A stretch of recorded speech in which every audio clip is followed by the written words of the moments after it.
அனைவருக்கும் வணக்கம். இது பிஎஸ்இன் கிச்சன் யூடியூப் சேனல். இன்றைக்கி நம்ம கிச்சனில் முட்டைக்கோஸ் பருப்பு வடை முறுமுறுன்னு எப்படி செய்கிறது அப்படிங்கிறத பார்க்க போகிறோம். வெங்காயத்துக்கு ஆல்டர்னேட்டிவாக அதுவும் இந்த புரட்டாசி மாதத்தில் முட்டைக்கோஸ் வச்சு எப்படி டேஸ்ட்டாக நம்ம வடை பண்ண போகிறோம் அப்படிங்கிறத பார்க்குறோம். அதுக்கு முன்னாடி நம்ம சேனலுக்கு இது வரைக்கும் நீங்கள் சப்ஸ்கிரைப் பண்ணலாம், இப்போவே சப்ஸ்கிரைப் பண்ணிவிட்டு தொடருங்க.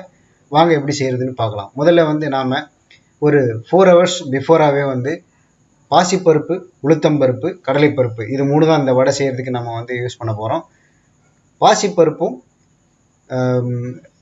பாசிப்பருப்பு அண்டு உளுத்தம்பருப்பு ஒரு கைப்பிடி போட்டு ஊற வச்சுக்கோங்க. கடலைப்பருப்பு மட்டும் 1.5 கைப்பிடி போட்டு 3-4 hours பிஃபோராகவே ஊற வச்சுருங்க. அதை நல்லா ஊறின பிறகு அதை தண்ணியை வடிகட்டிட்டு அந்த பருப்பு மட்டும் தண்ணியே இல்லாமல் மிக்சியில் ஜாரில் போட்டு நம்ம அரைக்கணும். கொத்தமல்லி கொஞ்சம் எடுத்துக்கோங்க. பெருங்காயத்தூள் கொஞ்சம் ஆட் பண்ணிக்கோங்க. ஒரு ஸ்பூன் அளவுக்கு பவுடர் சால்ட்டு ஆட் பண்ணிக்கோங்க. நான் கொஞ்சம் கூடுதலாக ஆட் பண்ணிக்கிறேன். ஒரு 1.25 ஸ்பூன் அளவுக்கு இதில் ஆட் பண்ணிவிட்டு மிக்சியில் போட்டு ஒன்றுக்கு பாதியாக நம்ம அரைக்கணும். ரொம்ப குழைய அரைச்சிடக்கூடாது. பாதி அரைஞ்ச மாதிரியும் இருக்கணும், அரையாத மாதிரியும் இருக்கணும். அந்த மாதிரி அரைச்சி நம்ம இப்போ தனியாக எடுத்து வச்சுருக்கோம். இது பார்த்தீங்கன்னா உங்களுக்கே தெரியும், ஒரு பாதி அரைஞ்சிருக்கும், இன்னொரு பாதி இந்த பருப்புலாம் பார்த்திங்கன்னா முழுசாக இருக்கும். அப்படி இருந்ததுனா தான் எண்ணெயில் போட்டு பொரித்து நம்ம எடுக்கும்போது அந்த வடை நல்ல மொறுமொறுன்னு டேஸ்ட்டாக இருக்கும். இப்போ நம்ம அரைச்சி தனியாக எடுத்துருக்கோம். இஞ்சி ஒரு சின்ன துண்டு தோல் நீக்கி சின்னதாக நறுக்கி இதில் ஆட் பண்ணுறேன்.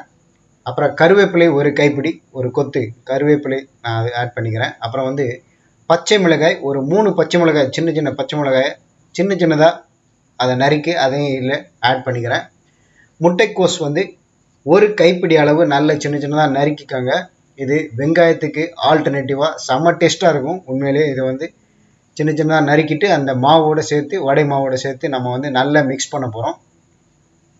நல்ல முட்டைக்கோஸை நல்லா வாஷ் பண்ணிட்டு சின்னதாக நறுக்கி இதனோட ஆட் பண்ணிக்கோங்க. இப்போ அந்த மாவு நல்ல வடை மாவு நல்லா மிக்ஸ் ஆகிற மாதிரி எல்லாத்தையும் நம்ம சேர்த்து ஒரு நல்லா மிக்ஸ் பண்ணி பிசைஞ்சு இதை தனியாக எடுத்து வச்சுக்கிறோம்.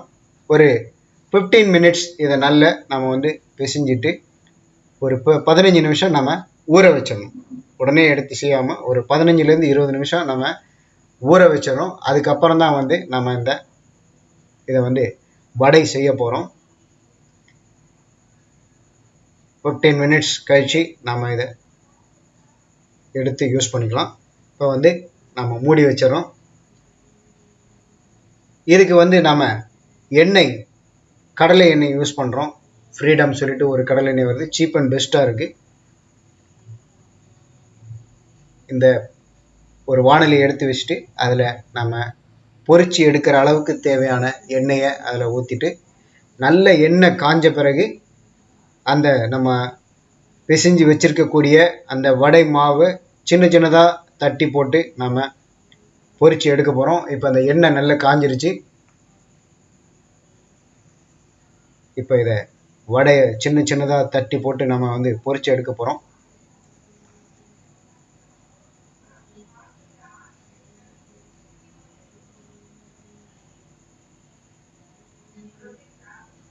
இதே மாதிரி நீங்களும் இந்த மாதிரி முட்டைக்கோஸ் வடை செஞ்சு பாருங்கள்.